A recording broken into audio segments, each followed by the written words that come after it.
Jemaat diundang berdiri. Kita akan memulai ibadah kita pada pagi hari ini dengan menyanyikan lagu pembukaan kita dari PKJ 169 ayat 1 sampai 4, Surya Kencana Riang dan Rama.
Ibadah kita pada saat ini dengan satu pengakuan bahwa kebaktian kita berlangsung dalam nama Bapa, Anak, dan Roh Kudus.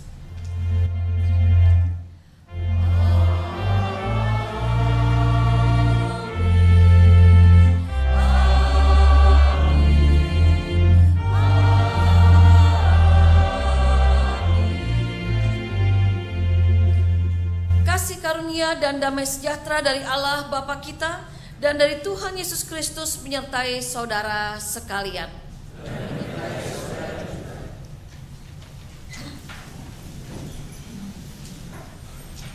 Mazmur 130 akan mengawali ibadah kita pada saat ini. Yang demikianlah firman Tuhan. Dari jurang yang dalam aku berseru kepadamu ya Tuhan.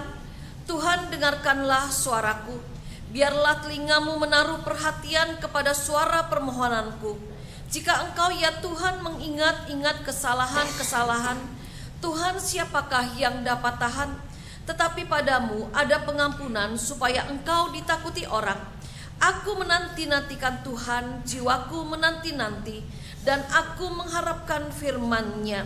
Jiwaku mengharapkan Tuhan, lebih daripada pengawal mengharapkan pagi, lebih daripada pengawal mengharapkan pagi. Berharaplah kepada Tuhan, hai Israel, sebab pada Tuhan ada kasih setia, dan Ia banyak kali mengadakan pembebasan. Dialah yang membebaskan Israel dari segala kesalahannya. Saudara, sebagai orang-orang yang sudah dimerdekakan oleh Allah, pada hari Minggu ini kita diingatkan kembali supaya di dalam kehidupan ini kita senantiasa mau menaruh harap hanya kepada Tuhan.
Melanjutkan ibadah kita pada pagi hari ini, marilah kita terlebih dahulu mengakui segala dosa-dosa kita di hadapan Allah dengan kita bersama masuk ke dalam doa pengakuan dosa.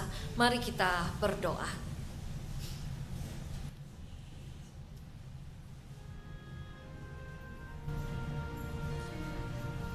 Bapa yang maha kasih, Bapa yang maha baik, Bapa yang maha murah, Bapa yang juga adalah pemilik dan pemberi kehidupan kami.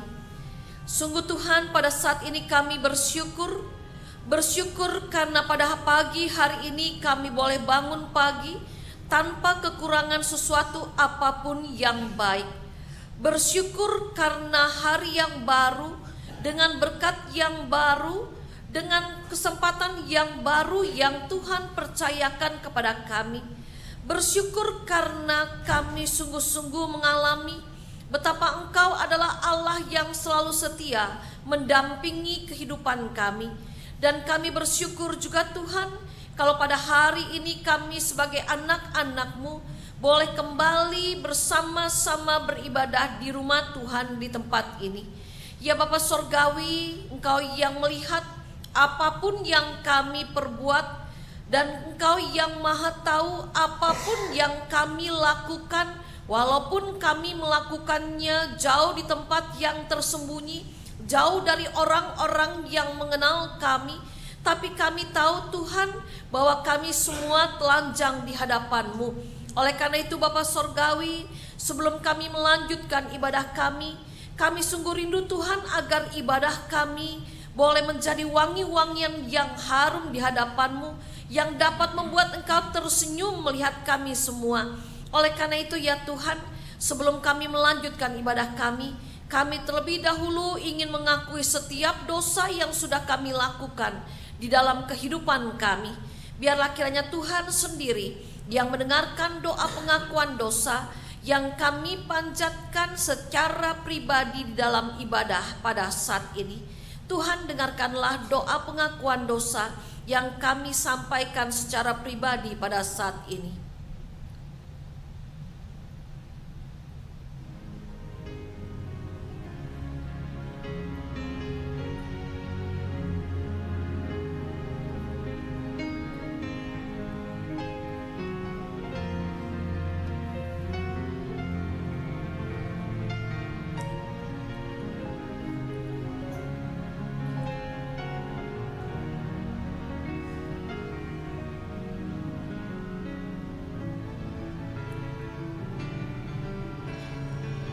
Bapa Sorgawi, inilah kami anak-anak-Mu yang seringkali tidak mau membayar harga yang harus kami bayar. Kami anak-anak-Mu yang seringkali tidak mau menyangkal diri, memikul salib dan mengikut Tuhan dengan setia. Kami anak-anak-Mu yang seringkali lebih mengikuti apa yang menjadi kata hati kami daripada kami mengikuti apa yang menjadi kehendak Tuhan. Kami seringkali lebih mengikuti apa yang menjadi keinginan dunia daripada apa yang menjadi keinginan Roh Kudus. Ya Tuhan, ampunilah setiap dosa yang sudah kami lakukan, dan di dalam kasih sayang Tuhan Yesus Kristus kami memohon. Amin.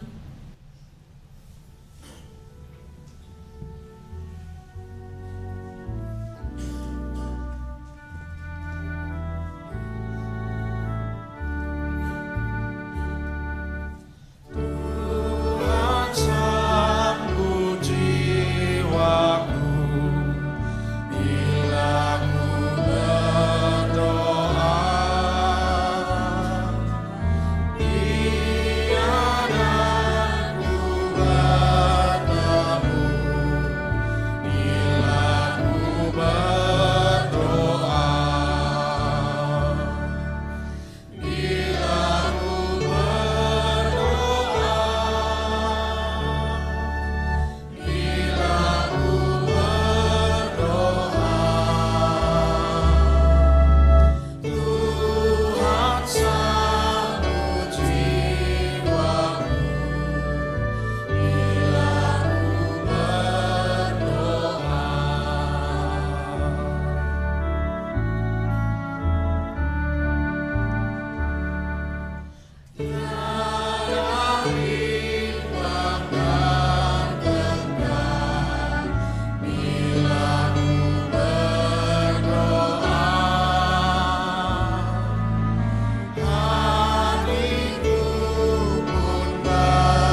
Sebagai hamba Tuhan Yesus Kristus pada saat ini, saya akan menyampaikan berita pengampunan dosa bagi setiap kita yang sungguh-sungguh mau mengakui dosa-dosa kita.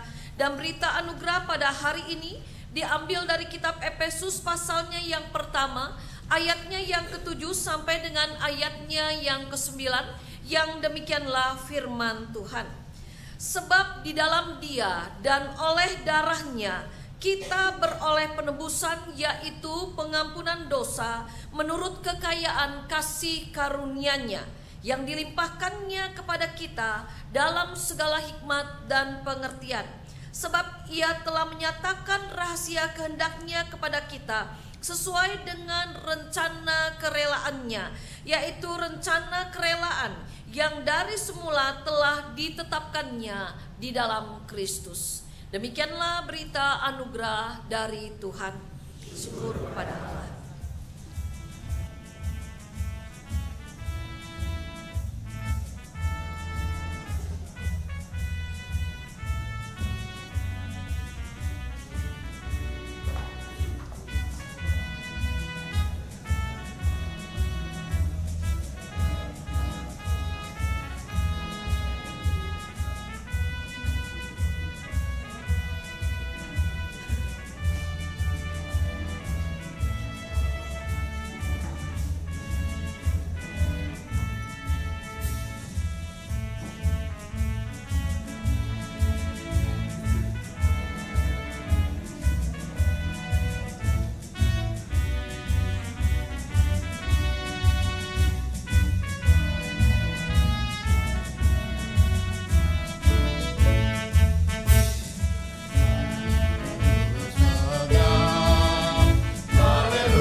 Kita akan masuk ke dalam pemberitaan firman. Namun sebelumnya marilah kita terlebih dahulu bersatu di dalam doa untuk minta pimpinan daripada Roh Kudus. Marilah saudara kita bersatu di dalam doa. Kami sungguh bersyukur untuk pengampunan dosa yang sudah Engkau berikan kepada kami, untuk kehidupan yang baru yang Engkau percayakan kepada kami, untuk tanggung jawab yang besar, yang mulia yang sudah Tuhan berikan kepada kami.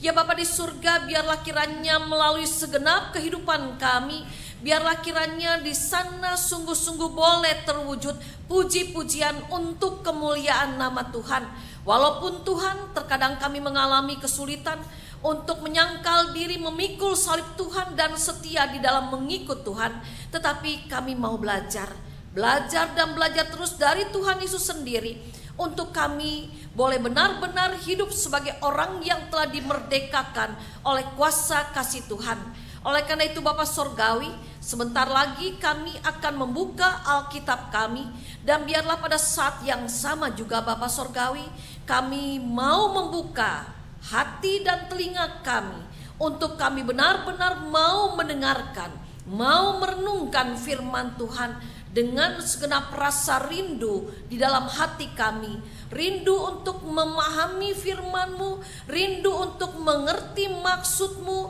rindu untuk melakukan apa yang memang semestinya harus kami lakukan. Roh Kudus, biarlah kiranya Engkau sendiri yang akan menguasai setiap kami. Kalau mungkin ada beban-beban yang ada dalam hati dan pikiran kami, tolong kami ya Roh Kudus untuk kami bisa menanggalkan semuanya itu. Roh Kudus, biarlah kiranya Engkau sendiri yang akan juga memimpin hamba-Mu dalam segala kelemahannya. Dan Roh Kudus pada saat ini bekerjalah sebebas-bebasnya, seluas-luasnya di dalam ibadah kami, karena kami rindu untuk benar-benar dapat mengerti firman Tuhan, dan rindu untuk benar-benar mau menjadi orang Kristen yang terus maju, bertumbuh, berbuah untuk kemuliaan nama Tuhan sendiri. Dan di dalam nama Tuhan Yesus Kristus, firman yang hidup dan firman yang selalu menghidupkan, kami berdoa. Amin.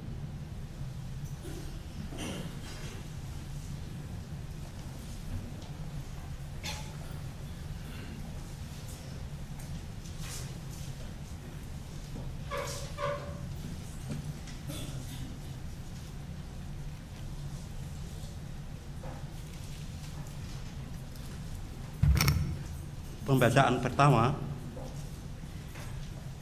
dari kitab Keluaran pasal 3 ayat 1 sampai dengan 15. Keluaran 3 ayat 1 sampai 15. Adapun Musa, ia biasa menggembalakan kambing domba Yetro, mertuanya, imam di Midian. Sekali ketika ia menggiring kambing domba itu ke seberang padang gurun, sampailah ia ke gunung Allah, yaitu gunung Horeb.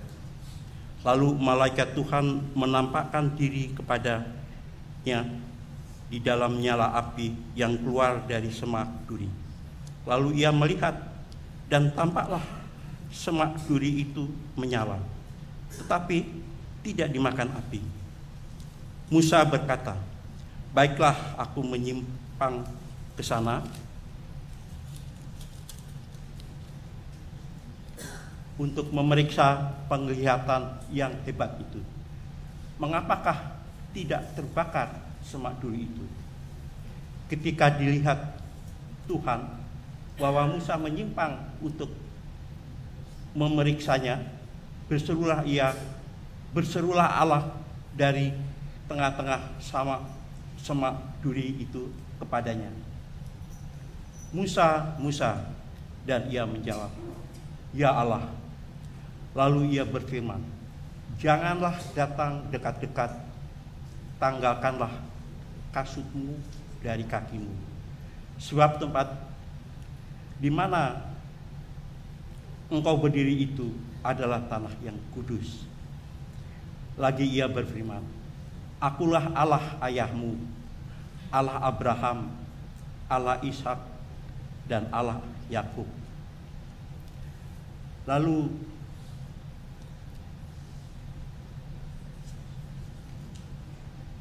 Musa menutupi mukanya sebab ia takut memandang Allah, dan Tuhan berfirman, "Aku telah memperhatikan dengan sungguh-sungguh ke segala umatku di tanah Mesir, dan aku telah mendengar seruan mereka yang disebabkan oleh pengarah-pengarah mereka. Ya, aku mengetahui penderitaan mereka. Sebab itu aku telah turun untuk melepaskan mereka dari tangan orang Mesir dan menuntun mereka keluar dari negeri itu ke suatu negeri yang baik dan luas, suatu negeri yang berlimpah-limpah susu dan madunya, ke tempat orang Kanaan, orang Het, orang Amori, orang Feris, orang Hewi, dan orang Yebus. Sekarang seruan orang Israel telah sampai kepadaku, juga telah kulihat betapa kerasnya orang Mesir menindas mereka. Jadi sekarang pergilah, aku mengutus engkau kepada Fir'aun dan membawa umatku orang Israel keluar dari Mesir." Tetapi Musa berkata kepada Allah, "Siapakah aku ini? Maka aku yang menghadap Fir'aun dan membawa orang Israel keluar dari Mesir."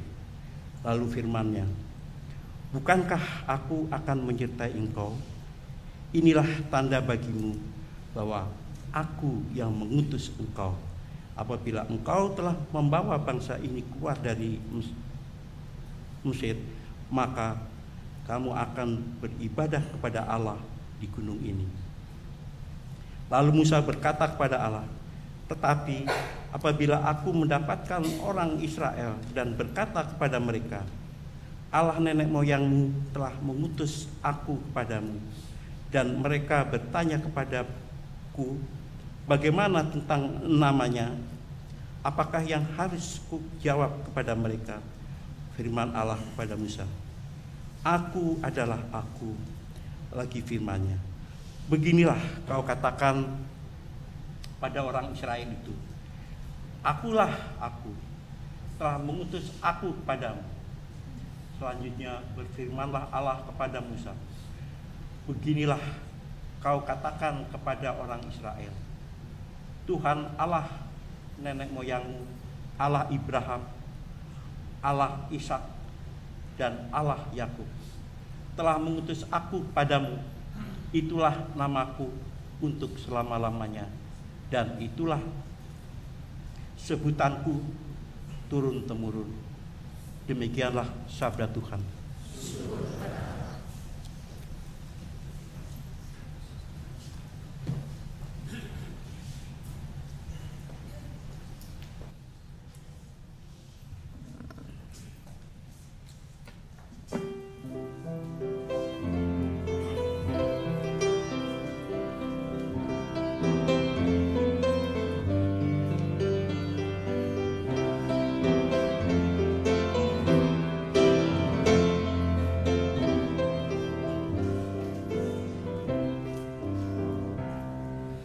Bersyukurlah pada Tuhan, serukanlah nama-Nya, kenalkanlah karya-Nya ke semua bangsa, pegang segala titanya, haleluya. Bersyukurlah pada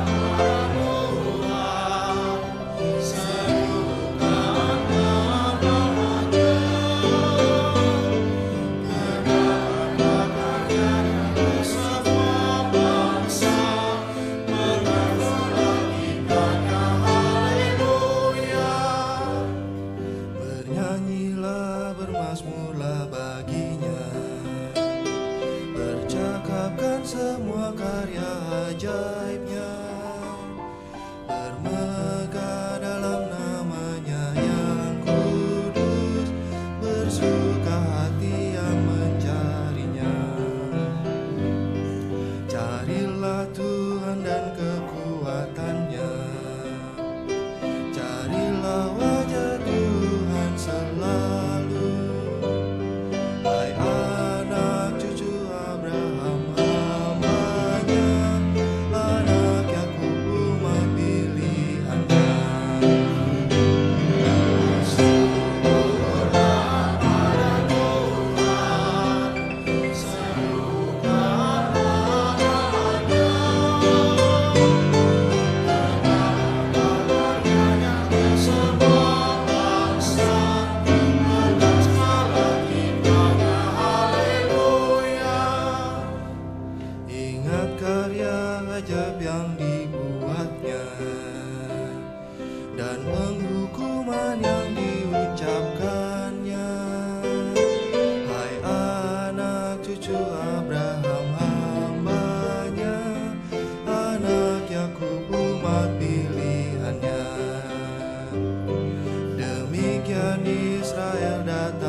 suka hati lawannya, untuk membenci hamba-hambanya.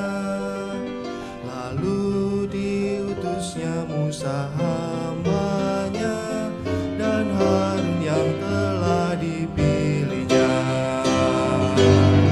Bersyukurlah pada Tuhan, serukanlah namanya,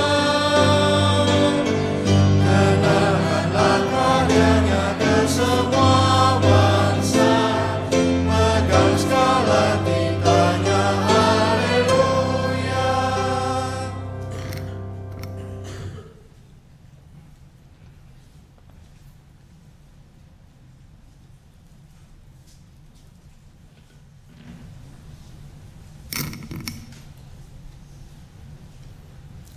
Pembacaan surat Roma pasal 12 ayat 9 sampai 21.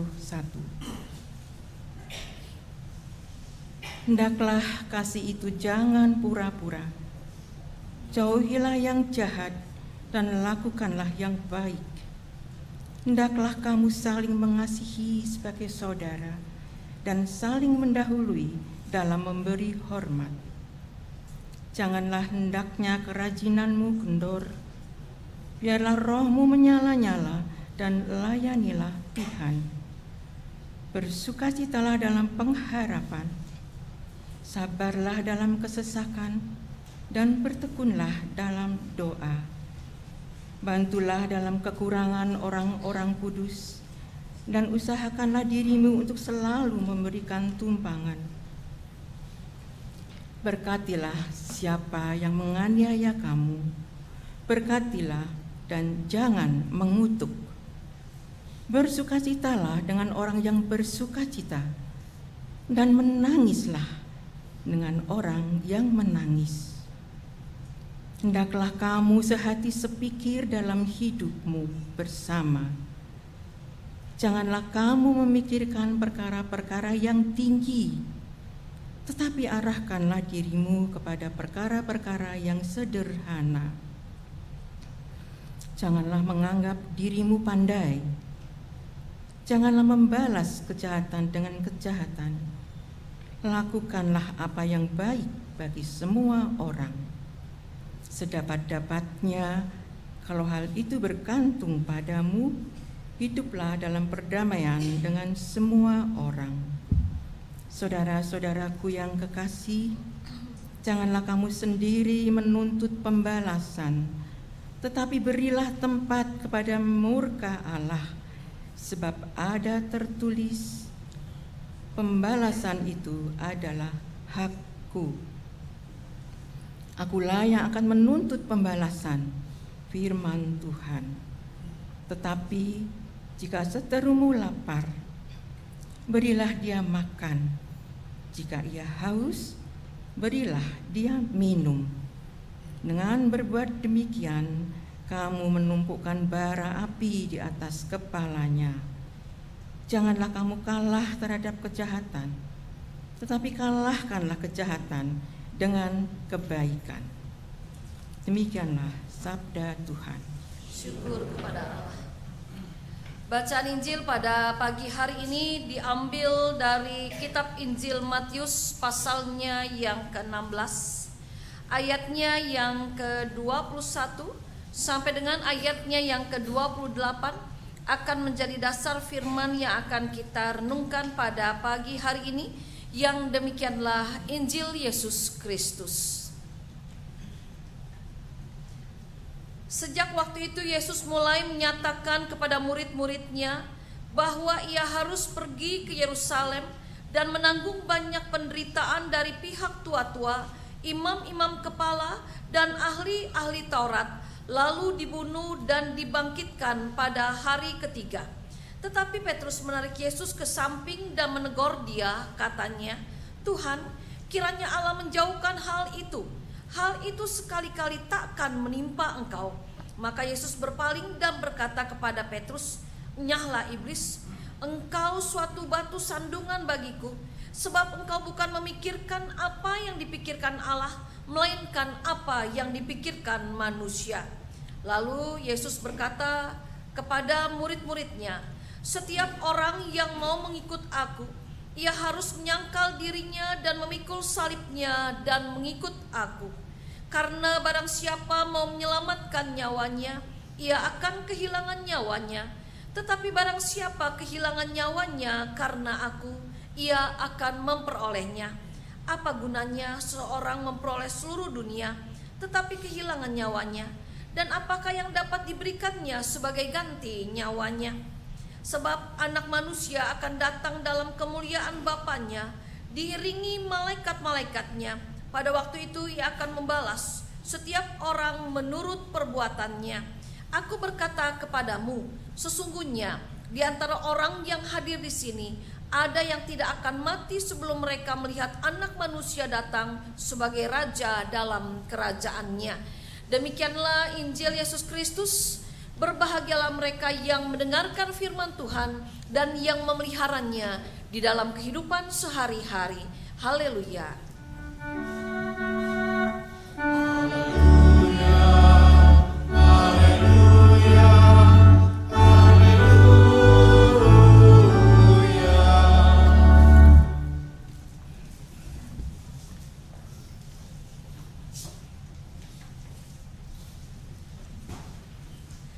Saudara yang dikasihi oleh Tuhan Yesus Kristus, ada seorang bapak gereja yang berasal dari Smyrna dan dia adalah seorang uskup yang sangat terkenal yang bernama Polikarpus. Pada suatu hari Polikarpus ini pada akhirnya dia dibawa ke tengah-tengah sebuah stadion yang besar dengan tuduhan ia telah mengkhianati kaisar dan menghasut banyak orang untuk tidak melakukan penyembahan kepada kaisar. Dan pada waktu itu saudara, Polikarpus pada waktu itu disiksa dengan amat sangat. Dan pada waktu itu Polikarpus dikatakan dia baru akan berhenti disiksa pada waktu dia mau ikut menyembah kaisar. Jadi pada waktu itu saudara, pada waktu Polikarpus disiksa, dia dikatakan kepadanya bahwa siksaan itu akan berhenti, akan dihentikan kalau dia juga mau ikut menyembah kaisar. Nah, apa yang Polikarpus katakan pada waktu itu? Polikarpus mengatakan pada waktu itu, 86 tahun saya mengabdi kepada Tuhan dan tidak pernah Tuhan berbuat salah kepada saya. Tuhan selalu baik kepada saya. Bagaimana mungkin sekarang saya harus mengumpat dia? Artinya saudara, pada waktu itu Polikarpus menolak untuk ikut menyembah kaisar. Dan akhirnya Polikarpus pun dihukum mati. Lalu saudara, hal yang kedua, kita sama-sama mengenal Gubernur DKI Jakarta Basuki Cahayapurnama. Pada suatu kali dia pernah diminta untuk mengubah imannya, untuk mengubah agamanya demi mendapatkan dukungan publik untuk memenangkan sebuah pemilihan kepala daerah. Jadi pada waktu itu kepada Ahok diminta, kalau mau menang kamu ubah kepercayaanmu. Kalau kamu mau menang, kamu ubah imanmu, kamu tinggalkan imanmu. Tapi dengan gaya dan juga cara bicaranya yang khas, Ahok pada waktu itu menolak dan dia mengatakan demikian, kalau saya mengubah iman saya, itu artinya saya mengkhianati Tuhan saya. Nah, kalau Tuhan saja bisa saya hianati, apakah rakyat, apakah kalian tidak takut kalau saya nanti memimpin kalian dan saya akan mengkhianati kalian? Nah, saudara yang dikasihi oleh Tuhan Yesus Kristus, pada saat ini kita berjumpa dengan murid Tuhan dari masa lalu, dari masa kini, dan masih banyak murid-murid yang lain yang boleh kita katakan mereka setia, memikul salib, menyangkal diri di dalam mengikut Yesus. Kita dapat mengatakan bahwa baik Polikarpus, baik Basuki Cahaya adalah contoh dari anak Tuhan yang berkualitas baik. Mengapa kita katakan mereka berkualitas baik? Karena mereka tetap menjaga imannya kepada Allah. Imannya kepada Allah tidak berubah kasihnya kepada Allah tidak berubah walaupun pada waktu itu mereka diperhadapkan dengan situasi dan kondisi yang tidak baik. Nah, saudara yang dikasih oleh Tuhan Yesus, apakah mudah melakukan apa yang Tuhan mau untuk kita lakukan? Apakah mudah hidup seperti Polikarpus? Apakah mudah hidup menjadi anak-anak Allah yang setia? Seperti mungkin contohnya pada saat ini Ahok. Apakah mudah di dalam kehidupan kita hidup seperti yang Allah mau? Jujur, kalau kita mau mengatakan, kita harus berani mengatakan bahwa hidup sebagai anak Allah yang baik, hidup sebagai anak Allah yang berkualitas, hidup terus dengan iman yang baik kepada Allah, itu bukan perkara yang mudah. Lalu kalau kita lihat pada saat ini saudara, melalui apa yang dihadapi oleh Polikarpus, melalui apa yang dihadapi oleh Basuki Cahayapurnama, maka kita bisa melihat bahwa dari dulu sampai sekarang menjadi murid Tuhan itu pasti banyak tantangan. Dari zaman dahulu sampai zaman sekarang menjadi murid Tuhan Yesus banyak rintangan. Nah, saudara yang dikasih oleh Tuhan Yesus Kristus, itulah sebabnya kalau kita lihat, itu juga yang rupa-rupanya telah dialami, itu juga yang dirasakan oleh Musa. Tidak mudah mengikut jalan Tuhan. Oleh karena itu dalam kitab Keluaran, dalam bacaan kita tadi, pada waktu Allah mau mengutus Musa untuk memimpin bangsa Israel, apa yang Musa lakukan? Musa tidak langsung mengatakan, siap Tuhan, saya akan pimpin bangsa Tuhan seperti yang Tuhan mau. Tapi dalam bacaan kita pada saat ini kita bisa melihat Musa ada tawar-menawar. Kalau boleh jujur mungkin Musa mau mengatakan, jangan saya deh Tuhan, yang lain saja. Mengapa Musa bersikap demikian? Karena Musa tahu mengikuti apa yang menjadi maunya Tuhan, mengikuti apa yang menjadi kehendaknya Tuhan, itu bukan perkara yang mudah. Tetapi saudara, bukan hanya zaman dahulu, bukan hanya zaman sekarang, tapi dari sekarang sampai selama-lamanya Allah itu memang baik. Pada waktu Musa dalam kondisi yang pada waktu itu sedang gamang, pada waktu itu justru Tuhan menyatakan, menunjukkan identitasnya kepada Musa. Tuhan mengingatkan kepada Musa bahwa aku adalah aku. Pada waktu Musa bertanya, siapakah engkau? Lalu dikatakan oleh Tuhan di sini bahwa aku adalah aku. Artinya apa? Melalui apa yang Tuhan sampaikan kepada Musa, firman Allah kepada Musa, aku adalah aku. Tuhan ingin mengingatkan kepada Musa bahwa hakikat Allah itu adalah sang ada. Allah ada di mana Musa harus berada. Lalu dalam bacaan kita pada saat ini saudara, sesuai juga dengan Mazmur yang kita nyanyikan bersama tadi, dalam kitab Mazmur ada ajakan, ada seruan, bersyukurlah pada Tuhan, serukanlah namanya, kenakanlah karyanya ke semua bangsa, peganglah segala titahnya, bersyukurlah kepada Tuhan. Kenapa sang pemazmur mengajak orang-orang yang ada di sekitarnya, mengajak saudara dan saya untuk selalu bersyukur kepada Tuhan?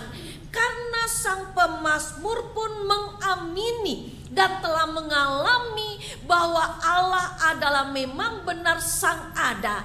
Allah selalu ada, apapun yang harus pemazmur alami. Allah yang selalu ada, yang karyanya selalu ajaib, yang dirasakan oleh sang pemazmur. Lalu saudara, kalau kita lihat di dalam bacaan kita pada saat ini, Allah yang selalu ada itu juga yang pada akhirnya selalu harus ada di dalam kehidupan kita. Oleh karena itu dalam kitab Roma 12 ayat yang ke-9 sampai dengan ayat yang ke-21, firman Allah mengingatkan kepada saudara dan saya di dalam ketidakmudahan kita mengikut Allah, di dalam banyaknya tantangan yang harus kita hadapi sebagai anak-anak Allah. Hadapi segala sesuatu dengan sikap hati mengasihi sang ada. Dengan sikap hati kita yang mengasihi Allah, dengan sikap hati kita yang mengasihi Sang Ada itu, maka saudara dan saya pada akhirnya akan dimampukan untuk hidup seperti yang Tuhan Yesus mau, yaitu hidup dengan menyangkal diri, hidup dengan memikul salib, hidup dengan mengikut Yesus dengan setia. Dan pada akhirnya saudara, dengan sikap hati yang mengasihi Tuhan, pada akhirnya saudara dan saya pun akan mengalami kemerdekaan sejati sebagai anak-anak Allah. Kalau hidup kita sebagai anak-anak Allah benar punya hati yang mengasihi Allah, maka saudara dan saya akan terus merasakan adanya sukacita. Maka saudara dan saya akan terus merasakan adanya damai, adanya kebebasan dari rasa takut, dari rasa khawatir. Bukan karena tidak ada persoalan, bukan karena tidak ada masalah, bukan karena tidak ada tantangan yang harus kita hadapi, tetapi damai ada, sukacita ada, kita tidak takut, kita tidak dikuasai oleh kekhawatiran, karena kita yakin Allah yang kita percaya di dalam Tuhan Yesus, Dia adalah Allah yang Sang Ada. Dia adalah Allah yang Immanuel, yang ikut merasakan apa yang kita rasakan, yang ikut mengalami apa yang kita alami. Saudara yang dikasihi oleh Tuhan, pada minggu ini kepada saudara dan saya, kita mau diingatkan kembali. Memang saya dan saudara sudah dimerdekakan dari kuasa dosa.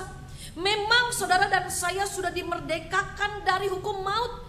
Tetapi bukan berarti karena sudah dimerdekakan, saudara dan saya bisa hidup semau-maunya sendiri. Bukan karena sudah dimerdekakan, saudara dan saya bisa hidup sebebas-bebasnya kita. Tetapi di dalam kemerdekaan, Tuhan memberikan tanggung jawab yang mulia kepada saudara dan saya. Kalau kita lihat dalam Matius pasalnya yang ke-16, ada tanggung jawab yang mulia yang Allah berikan kepada saudara dan saya, yang dikatakan demikian dalam firman Tuhan. Setiap orang yang mau mengikut aku, ia harus menyangkal dirinya dan memikul salibnya dan mengikut aku. Jadi saudara, ini adalah tanggung jawab yang mulia yang Allah berikan kepada saudara dan saya. Lalu kalau dalam bahasa Indonesia masa kini, ayat ini berbunyi demikian: orang yang mau mengikut aku harus melupakan kepentingannya sendiri, memikul salibnya, dan terus mengikut aku. Nah, ini adalah tanggung jawab yang Allah berikan kepada saudara dan saya sebagai anak-anaknya dalam kehidupan kita sebagai orang yang sudah dimerdekakan. Saudara, saya yakin dan percaya kita seringkali dan sudah sangat menghafal tentang kalau orang mau ikut Yesus itu harus sangkal diri. Apa itu sangkal diri? Kalau kita berbicara sederhananya, sangkal diri itu meletakkan kepentingan pribadi di bawah ketaatan kita kepada Allah. Sangkal diri itu meletakkan segala keinginan kita secara pribadi di dalam kerangka ketaatan kita kepada Allah. Dan itu bukan perkara yang mudah, karena kadang-kadang konsep kita adalah kepentingan pribadi itu harus selalu didahulukan. Tetapi sebagai anak-anak Allah pada saat ini kita diingatkan kembali, kalau memang kita mau ikut Yesus dengan sungguh-sungguh, konsep itu harus dirubah. Bukan kepentingan pribadi yang harus kita tonjolkan, bukan kepentingan pribadi yang harus kita dahulukan.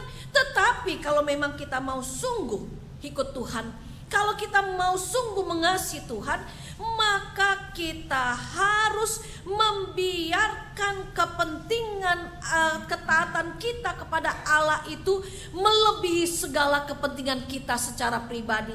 Artinya saudara, kalau ada kepentingan kita secara pribadi, kalau ada ambisi-ambisi kita yang secara pribadi, kalau ada cita-cita kita yang secara pribadi bertentangan dengan ketaatan kita kepada Allah, bertentangan berlawanan dengan apa yang Tuhan mau, maka kita harus berani melepaskan apa yang menjadi kepentingan pribadi kita itu demi ketaatan kita kepada Allah. Saudara, kalau kita lihat bersama dalam kitab Roma yang kita baca bersama, dalam nasihat ini dikatakan ada banyak nasihat yang firman Allah sampaikan kepada kita sebagai orang-orang yang sudah dimerdekakan. Ya misalnya saja kalau kita lihat dalam ayat yang ke-9, hendaklah kasih itu jangan pura-pura. Kadang-kadang jujur, kita mengasihi pura-pura mengasihi. Lalu dikatakan juga, jauhilah yang jahat dan lakukanlah yang baik.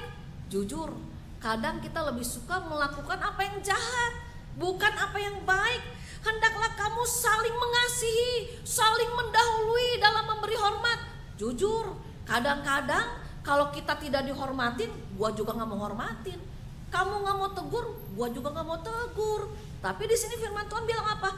Harus saling mendahului. Duluan nih, duluan kasih hormat, duluan kasih sapaan, duluan kasih senyum. Lalu kalau dikatakan, janganlah hendaknya kerajinanmu kendor. Kadang-kadang ada banyak orang mau ke gereja aja bergumul dulu, mau dateng apa enggak, enggak lah, sore aja lah. Ya, di sini ada sore, aduh, udah capek lah. Atau sore kagok masih di mall ya, bergumul. Padahal firman Tuhan bilang apa?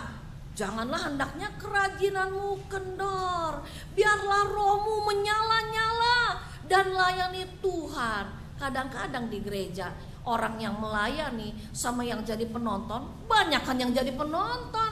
Kadang-kadang pada waktu kita melayani Tuhan, jujur saya juga kadang-kadang kendor. Ya, jujur kita semua kadang-kadang kendor, tidak mudah. Lalu dikatakan juga, berkatilah siapa yang menganiaya kamu dan jangan mengutuk.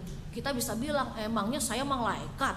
Ya, orang udah jahat sama saya harus berkati. Lalu kita dikatakan juga, bersukacitalah dengan orang yang bersukacita, menangislah dengan orang yang menangis. Kadang-kadang kita tidak peduli masa bodoh, susah-susah kamu, derita-derita kamu, ya, urusan kamu sendiri, kamu mau nangis. Nah, dalam bacaan kita pada saat ini kalau kita lihat saudara, ada banyak hal saudara dikatakan di sini, misalnya saudara-saudara yang kekasih, janganlah kamu menuntut pembalasan ya, janganlah membalas yang jahat dengan yang jahat, tapi lakukanlah yang baik untuk semua orang. Gampang kalau orang itu baik sama saya, tapi pada waktu saya harus tetap baik kepada orang yang tidak baik, walaupun saya sudah sangat-sangat baik, itu bukan hal yang mudah. Artinya saudara, pada saat ini kalau kita berbicara tentang penyangkalan diri seperti yang Tuhan mau, itu memang bukan perkara yang mudah. Bukan perkara yang mudah buat saudara, bukan perkara yang mudah juga buat saya. Tetapi saudara, pada saat ini kita diingatkan kembali, walaupun sulit untuk menyangkal diri, tapi kalau kita punya hati yang sungguh mengasihi Allah, maka saudara dan saya akan dimampukan oleh kuat kuasa Allah sendiri untuk hidup di dalam penyangkalan diri. Jadi penyangkalan diri itu mungkin, tidak mustahil, asal saudara dan saya punya hati yang mengasihi Tuhan. Lalu hal yang kedua saudara, pada saat ini kita diingatkan kembali bahwa sebagai anak-anak Allah, saya sebagai jemaat Tuhan, saudara sebagai jemaat Tuhan, hafal, harus sangkal diri, pikul salib, ikut Tuhan. Tidak ada yang tidak tahu. Tapi kalau kita lihat, yang namanya salib tidak punya gagang. Salib beda dengan rantang makanan. Itu yang dikatakan oleh Kosuke Koyama, seorang teolog. Tidak ada gagang, tidak ada gagang pada salib, dan salib bukan rantang makanan. Jadi Kosuke Koyama membandingkan antara salib dengan rantang. Kalau namanya rantang makanan itu menarik dong ya, pasti isinya apa nih? Nah, rantang makanan. Tetapi yang namanya salib tidak menarik.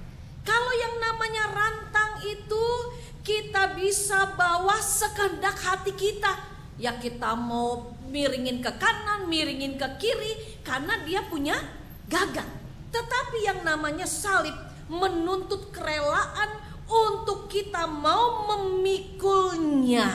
Pada waktu ada salib, kita tidak bisa menguasai salib itu, tetapi ya pada waktu ada salib menuntut kerelaan kita untuk kita mau memikulnya. Nah, saudara yang dikasih oleh Tuhan, yang namanya salib dalam kehidupan bentuknya bisa bermacam-macam. Ada kesukaran, ada kesulitan hidup, ada kegagalan. Tapi yang pasti semua saudara di sini dan saya, kita masing-masing punya salib yang harus kita pikul. Nah, pada waktu saudara dan saya memikul salib, menyangkal diri, pada waktu kita diminta untuk memikul salib itu, yang pertama sebaiknya saudara dan saya lakukan adalah pada waktu saudara dan saya diminta untuk memikul salib, pikulah salib itu dengan tetap memandang kepada Kristus. Pada waktu saudara dan saya diminta untuk memikul salib dalam kehidupan ini, pikulah salib itu dengan kaki yang mengikuti jejak kaki Kristus.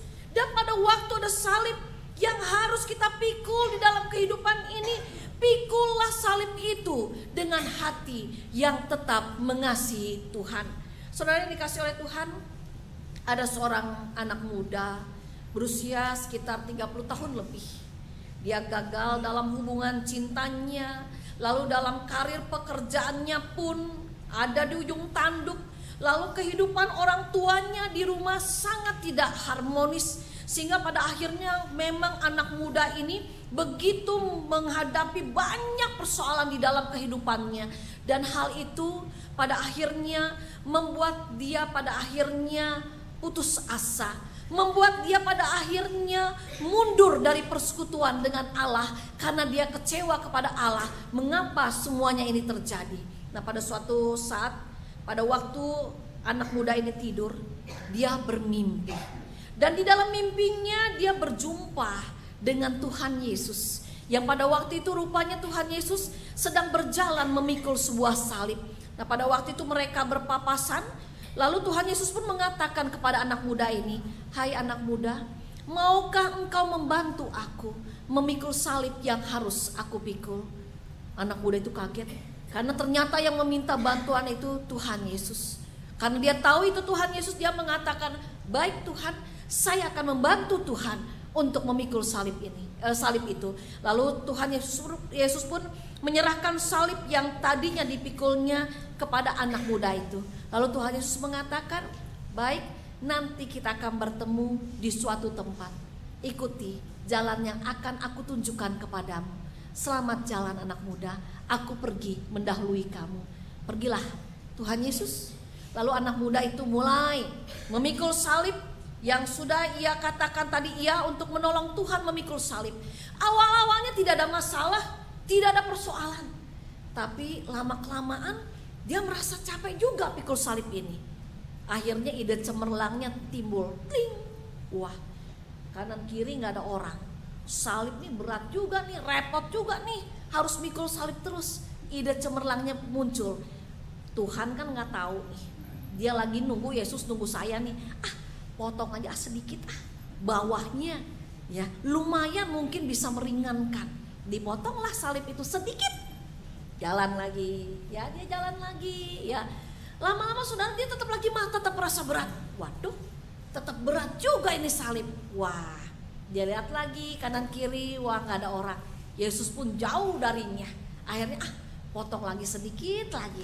Yesus pasti nggak tahu, nggak akan kelihatan. Tadi di bawahnya yang saya potong, sekarang atasnya yang saya potong. Ya potong lagi. Akhirnya saudara, anak muda itu pun berjalan ya dengan sedikit tertati-tati. Dia berjalan membawa salib yang sudah Tuhan percayakan kepadanya. Dan sampai pada akhirnya saudara, dia bertemu dengan Yesus. Jadi pada suatu tempat dia bertemu dengan Yesus. Lalu Tuhan Yesus mengatakan, "Anak muda, marilah, mampirlah, masuklah ke rumahku. Ini rumahku yang juga aku siapkan buat engkau Biar anak muda itu melihat betapa indahnya rumah itu. Begitu indah ya, begitu menawan. Baik Tuhan. Lalu pada waktu anak muda itu mau melangkah, dia kaget.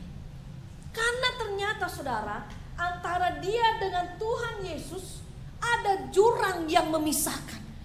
Lalu anak muda ini dengan spontan bertanya, Tuhan, bagaimana saya bisa sampai ke Tuhan? Ya, ini ada jurang yang tidak mungkin bisa saya seberangi dengan saya memikul salib ini.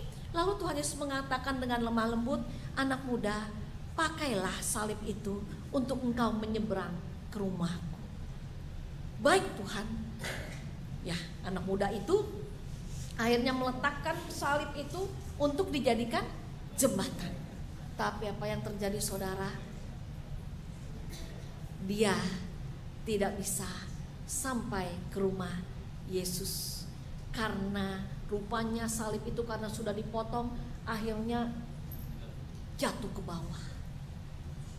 Nah saudara yang dikasih oleh Tuhan, itu satu ilustrasi.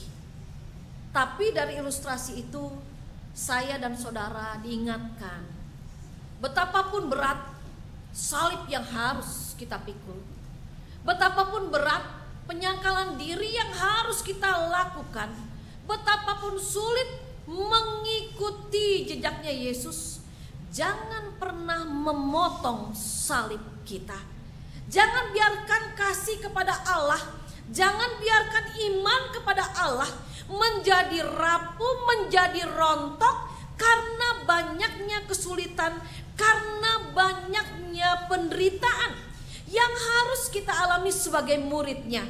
Tetapi dalam kehidupan kita, berjuanglah supaya sekali merdeka, tetap merdeka. Saudara dan saya pada saat ini dikatakan oleh firman Allah, kita ini adalah orang-orang yang sudah dimerdekakan dari maut. Pada saat ini saudara di dalam dunia ini sudah menjadi orang yang merdeka. Sempurnakan kemerdekaan kita di dalam Tuhan dengan kita mau setia memikul salib, menyangkal diri seperti yang Tuhan mau.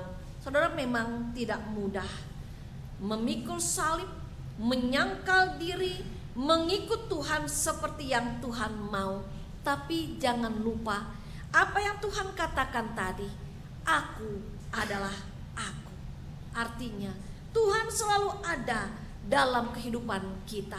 Oleh karena itu apapun yang harus kita hadapi, biarlah kiranya kita tetap punya hati yang mengasihi Tuhan. Dengan hati yang mengasihi Tuhan, salib pun akan terasa lebih ringan, langkah kaki pun akan terasa lebih ringan, karena Tuhan yang akan memampukan. Amin.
Jemaat Tuhan yang terkasih, mari kita berdiri dan meresponi firman Tuhan dengan bersama umat Allah di masa lalu, masa kini, dan masa depan, mengingat pengakuan pada baptisan kita menurut pengakuan iman rasuli. Aku percaya kepada Allah, Bapa yang Maha Kuasa, dari langit dan bumi, dan kepada Yesus Kristus, Anaknya yang tunggal, Tuhan kita, yang dikandung dari Roh Kudus dengan darah Maria, yang berita sengsara di bawah pemerintahan Pontius Pilatus, disalibkan, mati dan dikuburkan, turun ke dalam kerajaan maut. Pada hari yang ketiga, bangkit pula dari antara orang mati, naik ke surga, duduk sebelah kanan Allah Bapa yang Maha Kuasa, dan dari sana Ia akan datang untuk menghakimi orang yang hidup dan mati. Aku percaya pada Roh Kudus, Gereja kudus dan am, persekutuan orang kudus, pengampunan dosa, kebangkitan orang mati, dan hidup yang kekal. Silakan duduk kembali.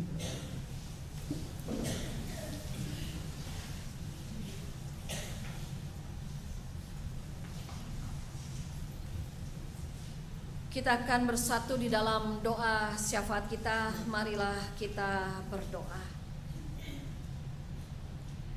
Kami bersyukur kepadamu ya Allah yang maha baik, karena melalui kebenaran firman-Mu kembali kepada kami diingatkan agar kami sebagai orang-orang yang sudah dimerdekakan oleh Tuhan sendiri, kami mau setia di dalam kami memikul salib yang harus kami pikul, dengan kami terus mau belajar menyangkal diri dan mengikut Tuhan kemanapun dan apapun yang sedang kami hadapi. Dengan kekuatan kami sendiri Tuhan, kami menyadari itu tidak mudah dan tidak mungkin. Tetapi kami yakin dan percaya bahwa kebaikan Tuhan, kasih sayang Tuhan sendiri yang pada akhirnya akan memampukan kami untuk kami menyangkal diri, memikul salib Tuhan, dan mengikut Tuhan dengan setia. Biarlah kiranya Tuhan Yesus yang akan memampukan kami, walaupun ada banyak persoalan dan pergumulan hidup, walaupun ada banyak sakit penyakit, kegagalan, kesedihan, dan penderitaan yang harus kami alami, biarlah kiranya hati kami adalah tetap hati yang mau mengasihi Tuhan. Kami yakin dan percaya dengan hati yang mengasihi Tuhan, maka pada suatu saat nanti kami akan menikmati Tuhan kebahagiaan yang sejati yang sudah Tuhan siapkan bagi setiap kami. Ya Bapa Sorgawi, pada akhirnya biarlah kiranya Tuhan sendiri yang akan memimpin kami dalam pergumulan kehidupan kami masing-masing, baik itu dalam masalah keluarga, dalam masalah pekerjaan, dalam masalah mencari pasangan hidup dan lainnya. Biarlah kiranya Engkau sendiri yang akan memampukan kami untuk kami mau menghadapi semuanya itu dengan kuat kuasa Tuhan Yesus sendiri. Demikian juga Bapa Sorgawi untuk jemaat kami yang pada saat ini yang sedang sakit atau mungkin dalam masa pemulihannya. Kau yang lebih mengenal mereka Tuhan, biarlah kiranya Engkau mau berkati mereka dalam kelemahan tubuh mereka, agar mereka tetap dapat mengalami kehadiran dan kebaikan Tuhan. Demikian juga Bapa Sorgawi untuk keamanan bangsa dan negara Indonesia setelah terpilihnya presiden dan wakil presiden yang baru. Biarlah kiranya Engkau juga yang akan memberkati segala sesuatunya, dan biarlah kiranya di dalam pemerintahan kepemimpinan yang baru kelak, kami pun sebagai bangsa Indonesia boleh lebih lagi menikmati kesejahteraan, keadilan yang memang menjadi hak kami sebagai bangsa Indonesia. Biarlah kiranya Engkau juga yang akan memberkati Bapa di surga rencana pemanggilan, proses pencalonan dan pemilihan penatua yang berlangsung di gereja kami. Biarlah kiranya Engkau sendiri yang menyiapkan orang-orang Tuhan, anak-anak-Mu yang telah Engkau panggil untuk menjadi penatua di gereja kami. Demikian juga Bapa Sorgawi untuk panitia beberapa acara gereja yang telah terbentuk. Biarlah kiranya mereka dapat menjalankan tugas mereka juga dengan sukacita, dengan sukarela, dengan kegembiraan di dalam mereka melayani Tuhan. Demikian juga Bapa Sorgawi sebagai umat-Mu pada saat ini, kami juga ingin berdoa bagi Pendeta Yael yang sedang menjalani masa cutinya. Biarlah kiranya melalui masa cuti yang boleh dijalani oleh Pendeta Yael, Pendeta Yael pun pada waktunya nanti akan kembali ke tengah-tengah kami dengan sukacita, dengan kesegaran yang baru untuk terus melayani kami.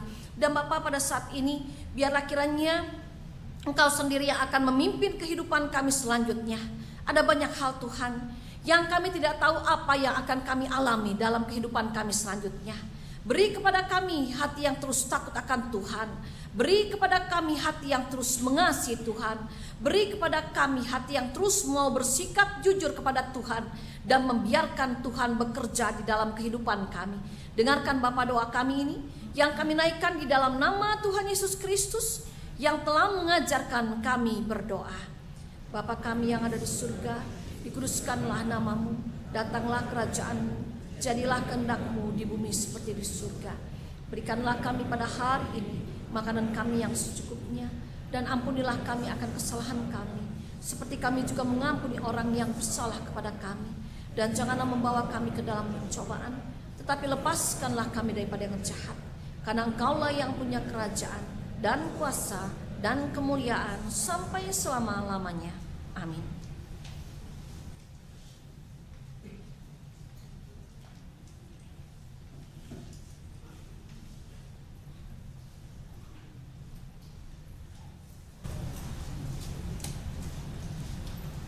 Jemaat terkasih, firman Tuhan mengatakan, kepada Tuhan, hai suku-suku bangsa, kepada Tuhan sajalah kemuliaan dan kekuatan.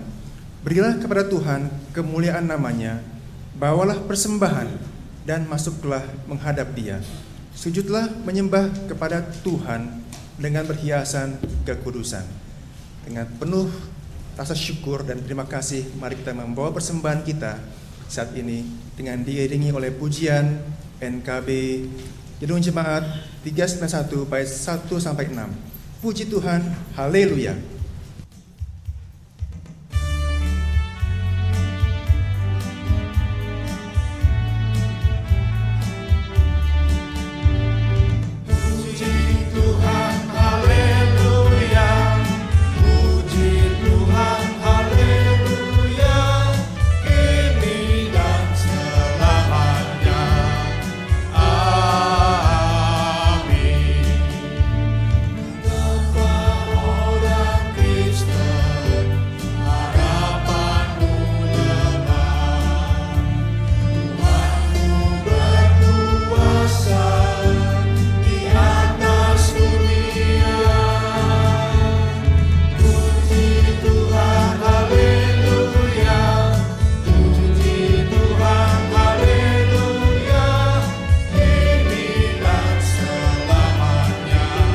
Kedua oleh jemaat wanita.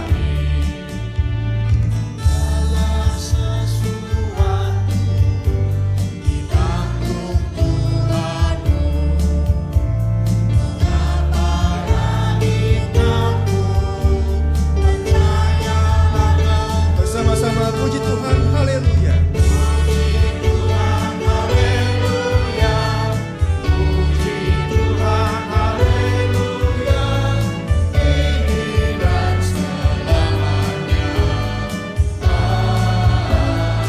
Oleh jemaat pria.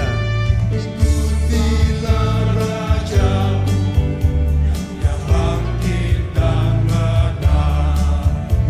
Bebanmu jadi ringan, gelapmu pun terang. Bersama-sama. Puji Tuhan, haleluya. Puji Tuhan, haleluya.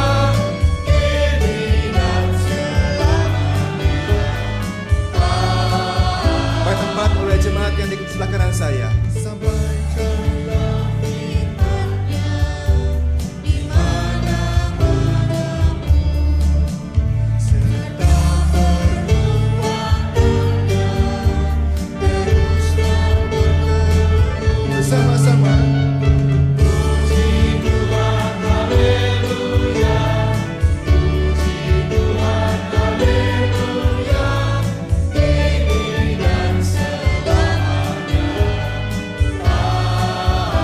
Bait kelima, jemaat di sebelah kiri saya. Damaikanlah segenap, satukan yang pecah, ampuni yang bersalah di dunia. Bersama-sama puji Tuhan. Puji Tuhan, haleluya. Puji Tuhan, haleluya.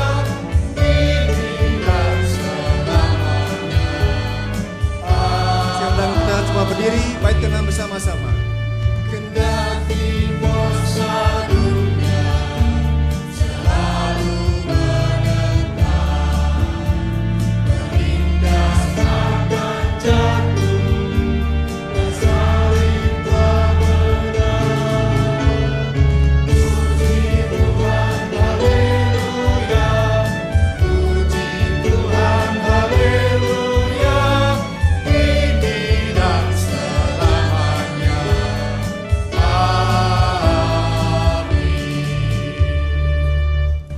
bersama berdoa.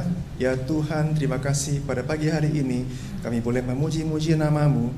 Kami boleh bangun dengan sehat, dengan bahagia, dengan hati yang gembira. Ya Tuhan, terima kasih untuk kesehatan, untuk kekuatan, untuk makanan dan minuman, untuk sekolah dan pekerjaan. Terima kasih Tuhan untuk penghiburan di saat kami mengalami duka dan derita. Terima kasih Tuhan untuk pemulihan dikala kami mengalami sakit penyakit. Ya Tuhan Allah, saat ini kami membawa persembahan ini ya Tuhan, yang asalnya semua juga daripada-Mu. Tolonglah Tuhan, kuduskan, murnikan, sucikan persembahan ini, supaya bisa menjadi persembahan yang indah di mata Tuhan, dan bisa berguna bagi sesama kami yang memerlukan. Tolonglah juga Tuhan, kami bisa mempersembahkan hidup kami sebagai persembahan yang hidup, yang kudus, dan berkenan kepada Allah. Terima kasih ya Tuhan, Tuhan berkati semua tangan-tangan yang mengelolanya, majelis jemaat dan juga badan pelayanan, sehingga bisa mengelola dengan baik dan penuh tanggung jawab. Di dalam nama Tuhan Yesus, kami sudah berdoa dan membawa persembahan ini. Amin.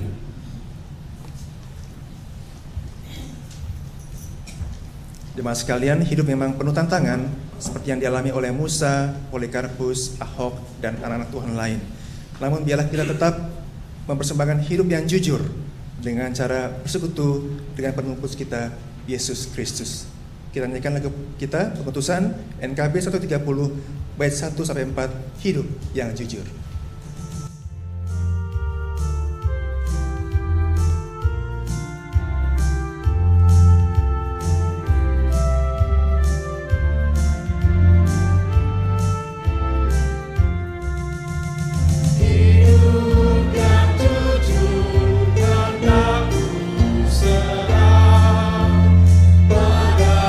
Yesusku yang aku sembah.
Jemaat yang mengasihi Tuhan dan yang dikasihi oleh Tuhan, pada saat ini arahkanlah hatimu kepada Tuhan. Jadilah saksi Kristus. Terpujilah Tuhan hingga selamanya. Pergilah dengan sejahtera dan terimalah berkat Tuhan. Tuhan memberkati engkau dan melindungi engkau. Tuhan menyinari engkau dengan wajah-Nya dan memberi engkau kasih karunia. Tuhan menghadapkan wajah-Nya kepadamu dan memberi engkau damai sejahtera dari sekarang sampai selama-lamanya. Amin.